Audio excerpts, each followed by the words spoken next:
Hey everybody, my name is Marcella Dominguez and I am so glad you are back here on my channel, Trademark Lawyer, answering all your questions. Make sure that you leave me a comment down below and make sure you hit the red bell and the red subscribe button. In today's video, we are talking about the Trademark Modernization Act, what it means, and why that will even affect you as an applicant. The Trademark Modernization Act, it might sound really esoteric. It sounds like it's only to be understood by lawyers, for lawyers, and not really for applicants. But I am here to translate and to explain that to you in layman's terms so that you can move forward with your trademark journey with less worries and less frustrations. Now, if you are new, I also want to let you know that I have been helping small and medium-sized companies navigate the trademark and online world for quite a few years now. So make sure that you drop your questions in the comments below so that I can answer them for you here on YouTube. And I look forward to also receiving an email from you if you're shy about dropping a question in the comments. Now, the Trademark Modernization Act is basically a set of rules that are meant to modernize the current rules. And so in so doing, the USPTO has a goal of trying to eliminate trademarks from the database that are no longer in use or which applicants have claimed in the past but haven't actually been using them in commerce. Now, if you're wondering what in the world do you mean by using the trademark in commerce, make sure you watch this video right here where I explain what the requirements are when you are applying for a trademark and when you are seeking a trademark. Because it's a little more than just, oh, I want to protect my name. What all goes into it, make sure you catch that video.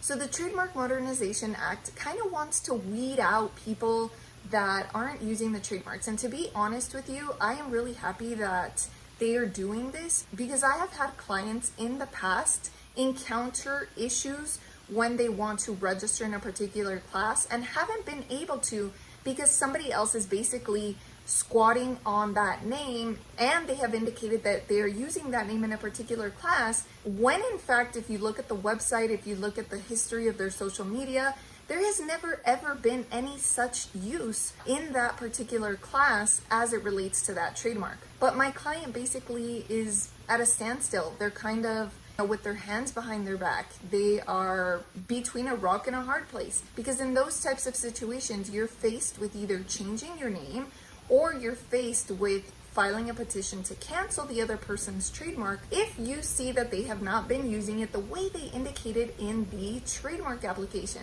Now, a petition to cancel can be expensive, it can be time consuming, and for a lot of small business owners, it might not be the preferred option because of what I just mentioned. So again, they either have to run the risk of moving forward with their trademark, knowing that they could face infringement issues down the road, or they can file a petition to cancel, or they can completely change their name.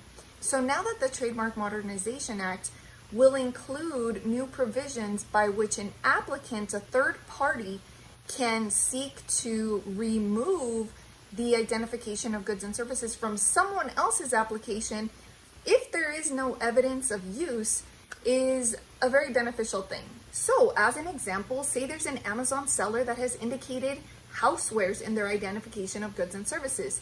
Housewares, namely pots, pans, silicone bakeware, spatulas, spoons, spaghetti holders, items of that nature. But let's say that for the longest time, they've only been selling silicone bakeware.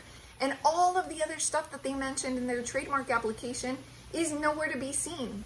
So if you find that the seller hasn't been selling any of the other items that they mentioned in their identification of goods and services, under the Trademark Modernization Act, you would be able to cancel those specific goods that they haven't been selling at all. So that would be good for you, right? Because if you as an applicant are trying to register a particular name specifically relating to those types of goods and services, but you weren't able to because there would be a conflict between your name and their name and an overlap with those goods, but they haven't been selling them, then now you have the ability to go ahead and cancel those identifications that they are not using.